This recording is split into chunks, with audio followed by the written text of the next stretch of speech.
Bonjour à tous, c'est Valou, j'espère que vous allez bien. Aujourd'hui, j'ai décidé de vous partager mon investissement Pokémon 2024 de produits scellés, tout ce qui est display, ETB, blister, booster, enfin bref. Tout ça va se dérouler en trois parties. Dans la deuxième, je vais te partager les cartes par rapport à mon investissement 2024. Et dans la troisième partie, je te partagerai les bons plans de 2025. Voilà, il y a encore pas mal de bons plans à investir, que ce soit en termes de scellés ou en termes de cartes. Du coup, on verra ça dans la troisième partie, sûrement la semaine prochaine. De plus, si tu n'es toujours pas abonné à la chaîne, abonne-toi, ça me ferait vraiment plaisir. Le petit like sous la vidéo et bien évidemment le commentaire pour me dire ce que tu en penses. D'ailleurs, prochaine vidéo lundi matin 7h, on va parler un petit peu de EV9. Voilà, j'ai pas mal de choses à dire là-dessus, plus les visuels, etc., etc. On va voir un petit peu ça lundi pour voir un petit peu ce que vous en pensez et bien évidemment ce que j'en pense moi. Donc, on va tout de suite commencer avec mon premier item scellé que je kiffe et qui est, je crois, toujours à bon prix. C'est bien évidemment le coffret Kourou-Singe qui est vachement boudé. Je crois qu'on le trouve toujours aux alentours de 20 euros. Donc ça, si vous le trouvez en solde, franchement, foncez dedans. Il n'y a que des bonnes séries. Même le V1 qui est boudé, qui est en train de monter. EV2, c'est pareil, bonne série pour moi. Vous avez deux boosters EV2 à l'intérieur. Si vous paquez le Magikarp, Tyranno aussi, franchement, c'est banger. Il y a d'autres belles cartes, également à aller chercher. En plus, vous avez un petit booster EB. Je crois que c'est du Star Étincelante qui est à l'intérieur. Ça, c'est pareil. Hein. Star Étincelante, c'est en train de monter crescendo. Les displays, elles étaient il y a très peu de temps à 320, je crois. Maintenant, elles sont à 350. 400, c'est pareil, c'est une série avec le restock qui a du mal à monter dernièrement, mais pour ma part, quand ça va monter, ça va vraiment monter d'un seul coup, comme beaucoup d'items début 2025. Voilà. Ensuite, toujours un autre coffret banger de 2025. 2024 où il y a eu du restock, c'est bien évidemment le coffret Fulgudog. Alors le coffret Fulgudog, vous en trouvez entre 40 et 45 euros à l'heure actuelle, mais dedans vous avez que des séries banger. Déjà rien que le booster en loose de voltage éclatant qui se vend aux alentours de 15 à 20 euros en non pesé, non trié. Bien évidemment du évolution céleste, ça c'est pareil, maintenant la display c'est 1000 euros, donc les boosters également 15-20 euros, et dedans vous avez du Star Étincelante. Ça c'est pareil, hein. C'est un coffret qui a déjà énormément monté. Moi personnellement je l'ai payé 32 euros quand il y a eu le restock, mais ça je pense que ça va bientôt atteindre les 60 euros facilement, on n'en est plus très loin. Donc voilà, ça c'est vraiment du très très bon coffret. Alors après, est-ce qu'il faut le vendre en scellé ou enlever les boosters et vendre en loose? Moi je te conseillerais de le garder scellé et bien au chaud, parce que ça, l'année prochaine, pour les 30 ans, ça va faire x2. Après, c'est mon ressenti, hein, bien évidemment. Peut-être que ça ne va pas à x2, mais on sera facilement, je pense, hein, bien évidemment, entre 50 et 60 euros. Après, je ne suis pas devin, peut-être que je me trompe ou pas. On verra ça l'année prochaine. Mais si tu en as un petit conseil, vraiment, garde-les au chaud, parce que ça, c'est du coffret banger et que tu n'es pas prêt de retrouver à prix retail. Ça, tu peux en être sûr. Après, j'ai pas mal investi sur quelques boosters. Harmonie des esprits, une de mes séries favorites en non pesé et non trié de boosters qu'on trouvait à 30 euros, 30-35 euros. Maintenant, je crois que ça vaut facilement non pesé, non trié, soixantaine d'euros si je dis pas de bêtises. Ça, c'est pareil pour aller chercher les tag teams, grosse série qui demande qu'à monter. Là, le stack d'un petit peu aux alentours des 60, les boosters en non pesé et non trié. Mais ça, c'est pareil, hein, quand ça va péter, quand ça va rejoindre Duo de choc ou Eclipse cosmique aux alentours des 80-100 euros, même plus que ça en blister. Je crois qu'en blister on atteint les 120 euros facilement. Ça vraiment, c'est une série qui demande qu'à monter, mais vraiment Harmonie des esprits l'année prochaine pour les 30 ans, je pense que ça va péter. Ça, le vintage, de toute façon, quoi qu'il arrive, ça va péter, c'est sûr. C'est des prix qui ne redescendront pas, vous pouvez en être certain. Ça, c'est clair et net. Et comme j'adore Harmonie des esprits, franchement, avec les petite tag team à aller chercher, grosse dinguerie. Ensuite, ça, il y en avait partout. Il y a beaucoup de gens qui sont passés à côté sans même les prendre avec l'offre qu'il y avait eu. C'est bien évidemment la valisette Pikachu avec des boosters. 2 boosters EV8 à l'intérieur, alors que EV8 étincelle déférente, ça fait que grimper, les displays sont à 310. C'est une série beaucoup recherchée. Et en plus, là-dedans, vous avez du EV. Et EV, voilà, ça fait que grimper également. Je pense à Fire Paradox, Force temporelle, Évolution à Paldea. Enfin bref, ça, quand ça va péter, ça va vraiment péter. Maintenant, on en trouvait pas mal. Moi, je les ai achetés environ 30 euros. Là, j'ai vu sur Vinted, ça se revend aux alentours des 40 euros. Mais ça, c'est une valisette qui va que grimper. En plus de ça, à garder scellée, elle est magnifique. Bien évidemment, pourquoi? Parce que vous avez le Pikachu, que ça soit sur la face avant, sur le côté. Après, bon, voilà, au Guerpont, un petit peu moins bien. Mais la valisette Pikachu, c'est comme la valisette Dracofeu, c'est des Pokémon appréciés de tout le monde. Du coup, Pokémon apprécié de tout le monde, plus booster banger à l'intérieur. Ça va vraiment grimper pour ma part. C'est pour ça que tout simplement j'en ai acheté quelques-unes. Ensuite, on va passer à un item japonais dont il y a eu pas mal de restock, où à la sortie c'était sorti à 130, 140 euros. J'en ai profité pendant le restock. C'est bien évidemment les displays japonais 151. Si vous en trouvez aux alentours des 80, 100 euros, franchement foncez. Parce que ça, cet item, là, l'année prochaine, c'est pareil, hein, ça va péter. Je pense plus qu'il y aura de reprint ou du restock là-dessus concernant le japonais en Pokémon 151. Ça, c'est vraiment banger, hein. Foncez, vraiment foncez, parce que ça va péter en français et ça va péter également en japonais. Parce que voilà, 151, c'est vraiment the best série avec un très très bon taux de drop. Et surtout, si vous avez de la chance, ben voilà, vous savez très bien que les cartes, c'est facile à revendre. Surtout, il y a de belles AR. Et si vous tombez sur le Dracofeu alternatif ou un Tortank, ou enfin bref, une alternative phare, eh ben, c'est banger. Et surtout, également à garder scellé dans sa collection, ça fait également plaisir. Croyez-moi, un tel item, franchement, ça fait plaisir. Je suis pas mécontent. Ensuite, on va passer également à un item qu'on peut potentiellement trouver toujours en magasin, qu'il y a beaucoup de personnes, il y a eu beaucoup de restock sur cette série. C'est bien évidemment le TB Destiné de Paldea Mimikyu. Alors, cette série-là, au début, les ETP, elles ont été boudées, mais on en trouvait en magasin à la pelle, dans les King jouaient pareil. Il y en avait partout aux alentours de 50 euros. Ça, maintenant, ça se revend entre 80 et 90 euros facilement. Tout le monde en cherche. C'est toujours pareil sur Pokémon. Pokémon, les gens ils passent à côté de plein de choses qui coûtent très peu cher, qui est boudé parce que soi-disant les séries sont pas appréciées, et après ça fait x2. Regardez les ETB. Tout le monde en cherche une entre 80 et 90 euros. Tout le monde cherche une ETB 4.5 parce que les gens, qu'est-ce qu'ils ont fait? Ils se sont dit, il n'y a pas du stock, ou bref, il y a tellement de stock, vas-y facile, j'ouvre, et puis ils oublient de coffre une ETB ou d'investir dessus, et voilà, c'est toujours pareil.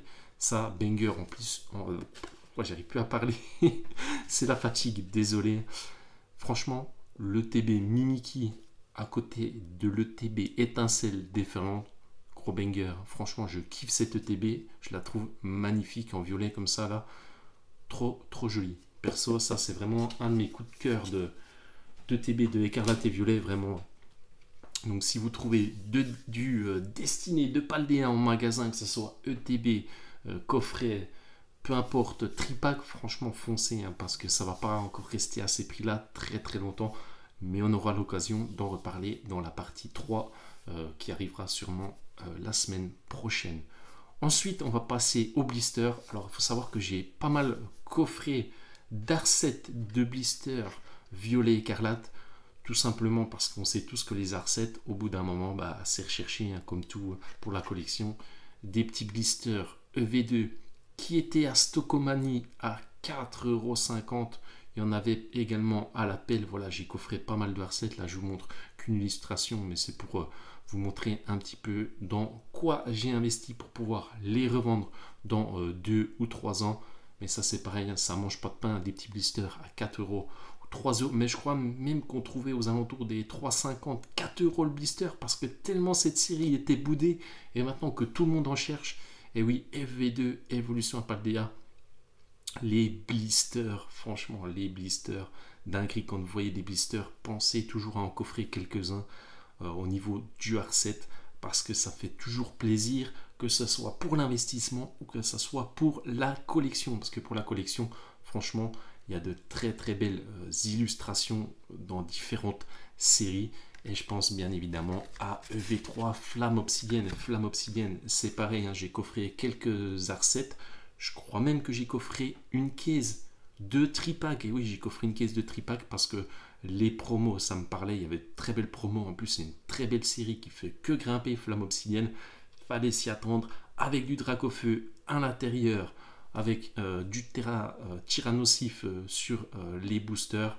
Ça, vraiment, gros banger en termes de série. C'est pareil, hein, les illustrations qui arrivent très prochainement sur EV9. Gros banger hein, au niveau du CD. Les illustrations sont magnifiques. Enfin bref, on aura également l'occasion d'y revenir. Mais tout ce qui est booster, blister, franchement, foncez hein, si vous trouvez, peu importe la série, tout simplement. Pourquoi? Déjà, c'est très peu cher, facile à ranger. Vous coffrez un petit R7, vous le mettez de côté. Et plus tard, de toute façon, 1 an, 2 ans après, vous pouvez le revendre, vous n'allez pas perdre d'argent là-dessus, que ce soit en termes d'investissement ou de collection. Très très joli également, les blisters dans la collection, moi je kiffe, hein. Vraiment je kiffe. Et ensuite, on va passer à un de mes items également phares que personne ne présente, mais vraiment personne, qui est oublié de la communauté, un petit peu comme les Pokébox, hein. Comme les Pokébox destinés de Paldea, c'est pareil, j'ai investi un petit peu dessus, entre guillemets, quelques-unes, parce que de toute façon, destiné de Paldea, ça va faire que grimper également. Donc voilà, si vous trouvez encore des Pokébox, foncez, parce que vraiment, les Pokébox, c'est sous-coté, peu importe la série, pour ma part, vraiment, il y a des fois, on peut s'attendre avec des boosters banger à l'intérieur. Notamment, je ne sais pas si vous vous rappelez à l'époque de Épée et Bouclier, avec les Pokébox Pyroli, les toutes premières, le premier print, à l'intérieur, il y avait des boosters infaillibles. Voilà, je sais plus, oui, c'était, je sais plus le nom exact de la série, c'était des boosters infaillibles avec les tactiles, c'était gros banger. Donc, je te parlais de ces items là, les briques de lait, c'est trop sous-côté. Là-dedans, vous avez 6 boosters, mais il existe aussi les 2 briques de lait de épée bouclier avec 7 boosters. Là, on a 6 boosters avec du EV et un booster origine perdue à l'intérieur. Ça, c'est vraiment gros banger. Voilà, dedans, vous avez 7 séries. Ça, c'est pareil, hein, ça va faire que grimper. Tout simplement parce que plus tard, voilà, EV, c'est encore le début, entre guillemets.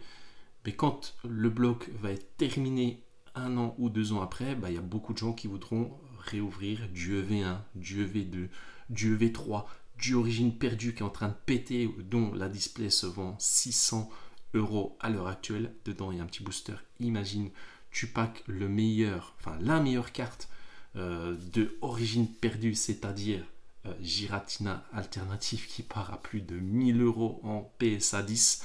Mais c'est pas tout. J'ai coffré quelques builds on battle stade de stratégie combat sur Faille Paradox parce que j'ai vu les dernières ventes de épée bouclier telles que Star étincelante, Origine perdue, Astre radieux. L'autre que j'ai vu qui est parti à je sais pas combien également, Tempête argentée, un build on battle, je les ai vus partir à 170 €. Tout simplement parce que dedans déjà vous avez 12 boosters. Ensuite vous avez également les 4 vous avez 4 promos potentiels à l'intérieur des builds. Donc là vous en avez 2 en l'occurrence des decks avec le petit logo écrit Tempête argentée. Voilà, c'est des cartes également qui sont beaucoup recherchés comme le Noctali avec le petit Stampede Flamme Obsidienne qui était donné chez King Jouet quand vous achetiez voilà, pour tant d'euros. Ça c'est pareil, hein, les cartes Stampede c'est vraiment très très recherché. Donc franchement, si vous trouvez encore des build on battle stade de stratégie combat, franchement foncez si vous les trouvez à tout bon prix, parce que c'est pareil, ils ont arrêté le produit à partir de Faille, enfin pour finir avec Faille Paradox, ça a commencé sur Star Étincelante et ça a fini avec EV4 Faille Paradox. Du coup, c'est un item qui va faire également que de grimper. En plus, dedans, vous avez 12 boosters. Alors, imaginez-vous, vous avez ça avec 12 boosters épée bouclier à l'intérieur ou 12 boosters EV, que ce soit EV1, EV2, EV3, EV4, EV3. Imagine, vous avez ça, Flamme Obsidienne, une série qui fait que grimper. Franchement, votre build, elle va partir facilement dans 1 ou 2 ans à 150, même voire avant. Si vous avez déjà vu EB partir à ces prix-là, EV, ça va faire que monter pareil. Mais franchement, ça, c'est banger dans sa collection ou en termes d'investissement. Comme ça, vous avez un petit peu toutes les séries de EV et en plus un booster origine perdue. Voilà pour cette première partie de mon investissement 2024. Alors, il faut savoir que je t'ai montré une partie. Je ne peux pas tout montrer non plus dans cette vidéo parce que sinon, ça me ferait sortir mes items qui sont rangés et qui sont à la banque depuis des lustres. Et voilà, ça prendrait vraiment trop de temps, trop de place. Du coup, j'ai sélectionné un petit peu mes items que j'allais te montrer de mon investissement 2024. D'ailleurs, dis-moi en commentaire si tu es resté jusque-là dans cette partie de vidéo, quel est ton investissement de 2024. J'aimerais bien avoir ton retour, j'aimerais bien savoir si tu en as fait un aussi pour la collection. Moi, quand je parle d'investissement, certes, c'est également pour la collection. J'aime bien investir, collectionner, trade également. J'ai aussi acheté pas mal de TP destinés de Paldea. Pourquoi pas un jour, une fois qu'elles seront à 150-200 euros, les échanger contre des autres items. J'aime bien également ce type d'échange. Faut pas oublier qu'avant tout, Pokémon, c'est vraiment de l'échange. Faut pas tout le temps penser fric, voilà, vous m'avez compris. Mais que ça soit investissement, collection, bah moi vraiment c'est la passion et j'ai vraiment du mal quand j'ai des items dans ma collection à vraiment à les lâcher, à les vendre ou à échanger. Parce que ça me fait vraiment un petit pincement au cœur. Du coup, je préfère garder dans ma collection, même si je les ai en 15 exemplaires et que ça vaut son petit billet. Voilà, c'est... Je ne sais pas si vous êtes un petit peu comme moi, mais en tous les cas, j'aimerais bien savoir votre retour sur votre investissement 2024. Voilà, on se retrouve du coup lundi matin, 7h, pour parler de EV9 qui s'appelle Pokémon Ensemble ou Journée Ensemble. Enfin bref, le nom déjà il a chier, mais c'est pas grave parce que franchement ça va être un banger. Croyez-moi, on aura l'occasion de reparler du coup dans la vidéo de lundi. Je te souhaite plein de bonnes choses, un bon week-end, peu importe à l'heure où tu regardes cette vidéo. On se retrouve dès lundi matin 7h, c'était Valou. N'oublie pas de t'abonner à la chaîne, le petit like et bien évidemment le commentaire. Allez, c'était Valou, ciao.